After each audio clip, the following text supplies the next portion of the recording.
नाज़रीन ये हवेली साहिवाला का फाटक है।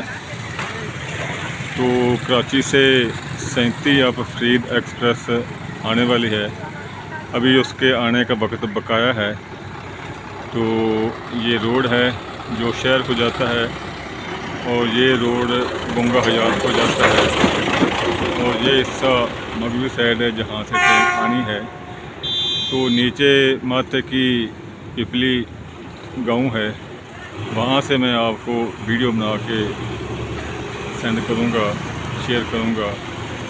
तो जब ट्रेन आएगी इंशाल्लाह स्पीड के साथ वहाँ से चलेगी तो कोशिश करेगी। अगर मेरी वीडियो आपको पसंद है तो मेरे चैनल को ज़रूर करें और बेल आइकन को आप प्रेस करें ताकि हर आने वाली वीडियो आपको मिल सके। अल्लाह हाफ़िज़।